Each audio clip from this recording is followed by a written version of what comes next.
Drugs. हमेशा की तरह आज भी मेरा यही कहना है कि आपको ड्रग्स पढ़ने से पहले डिसीज या डिसऑर्डर के बारे में पता होना बहुत ज़रूरी है। लास्ट वीडियो में हमने अरिथमिया बहुत डिटेल में पढ़ा, लेकिन अभी भी आपके मन में कुछ डाउट्स होंगे तो प्लीज़ आप मुझे कमेंट बॉक्स में लिख कर भेजें। जैसे माँ अपने बच्चों के मन की बात जानती है, वैसे ही एक टीचर अपने स्टूडेंट्स के दिमाग में क्या चल रहा है ये समझ सकता है। अरिथमिया थोड़ा कंफ्यूजिंग जरूर है, लेकिन इतना भी हार्ड नहीं। आज की वीडियो से पहले हम वापस से अरिथमिया को शॉर्ट में रिकॉल करते हैं। अरिथमिया मीन्स हार्ट का rate, rhythm, impulse generation and conduction of impulses का डिस्टर्ब होना। अरिथमिया के मैकेनिज्म्स में इंक्लूड है increase automaticity, triggered automaticity, increase early after depolarisation, delayed after depolarisation and re entry.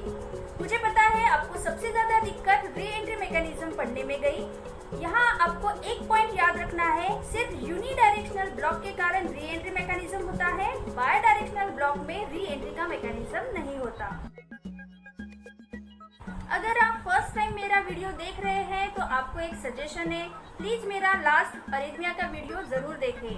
आप सिंपली मेरे चैनल को visit कर सकते हैं या फिर सर्च में cardiac arrhythmias by Moriya tutorial लिखकर सर्च कर सकते हैं, या फिर इसी वीडियो के लास्ट में आपको पूरी प्लेलिस्ट मिल जाएगी, वहां से भी आप अरिथमिया की पूरी जानकारी ले सकते हैं। तो चलिए फटाफट स्टार्ट करते हैं आज का हमारा topic. Antiarrhythmic drugs means drugs used in management और treatment of arrhythmia। ये ड्रग्स दो तरीके से एक्ट करते हैं। एक तो ये हार्ट का ऑटोनॉमिक मैकेनिज्म रेगुलेट करेंगे और दूसरा ये डायरेक्ट कार्डियक सेल मेम्ब्रेन के प्रॉपर्टीज पर एक्ट करते हैं। अरिथमिया में हार्ट का रिदम इन दोनों वजह से डेविएट होता है। ऑल एंटीअरिथमिक ड्रग्स उनके मोड ऑफ एक्शन और इलेक्ट्रोफिजियोलॉजिकल प्रॉपर्टीज के बेस पर क्लासिफाइड किए हैं 4 क्लासेस में, class 1 to class 4। Before going to study classification, we must know these two terms. APD means action potential duration. This includes phase 0 to phase 4, and ERP, that is effective refractory period, includes phase 0 to phase 3. इस time sodium channels actual inactivation state में रहती है। See in ventricular muscle action potential graph। तो सबसे पहले पढ़ते हैं classification. Antiarrhythmic drugs classified into 4 classes, class 1 to class 4। Classification के साथ साथ हम उनका मेन मैकेनिज्म ऑफ एक्शन भी पढ़ेंगे। आगे और मैकेनिज्म डिटेल में पढ़ना है, पर इनका classification he mode of action पर बेस्ड है। Class 1, these are sodium channel blockers. Class 1 further classified into 3 subclasses. Class 1A examples are quinidine, procainamide, dispyramide. They increases the action potential duration and effective refractory period. Class 1B examples are lignocaine, phenytoin, procainamide and mexiletine. They decreases action potential duration and increases effective refractory period. Next, class 1C example is flecainide and propafenone. They do not show any change on action potential duration and effective refractory period. Next class is class 2. They are beta receptor blockers. Examples are propranolol, esmolol, sotalol, metoprolol. After that, class 3. They all are potassium channel blockers. Examples are amiodarone, dronedarone and sotalol. And the last class is class 4.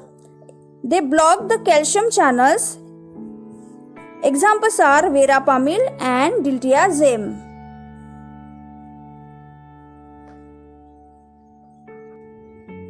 They prolong the AV nodal refractory period and decreases the sinus automaticity.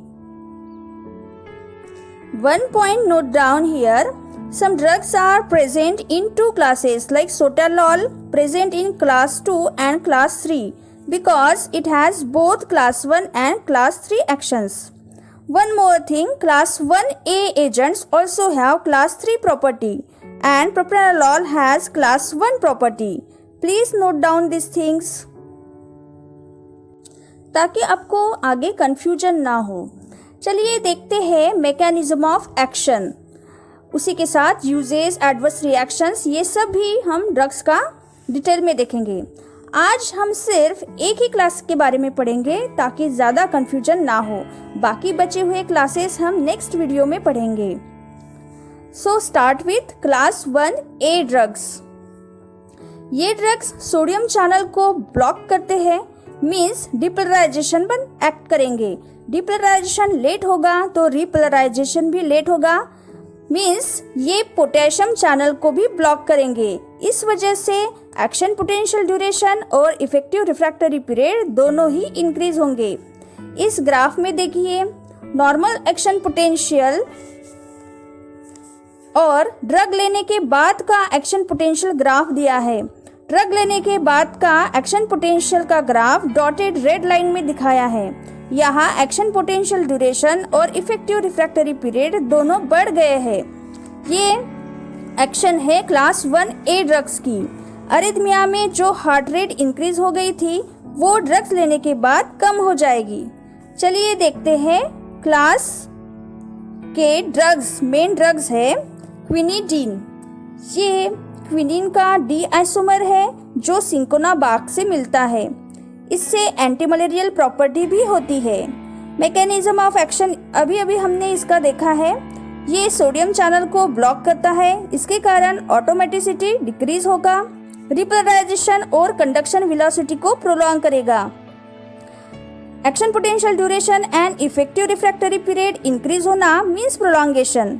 इसकी body पर other action भी है, like ये BP कम करता है because alpha blockage, और skeletal muscle relaxation करता है। हम इसे यूज कर सकते हैं एट्रियल एंड वेंट्रिकुलर अरिथमियाज में। नॉर्मल डोज में ये बीपी लो करता है। इसे लॉन्ग पीरियड के लिए लिया जाए तो ये ब्रैडिकार्डिया कॉज करेगा, हार्ट ब्लॉक कर सकता है और ईसीजी का क्यूटी इंटरवल प्रोलॉन्ग करता है।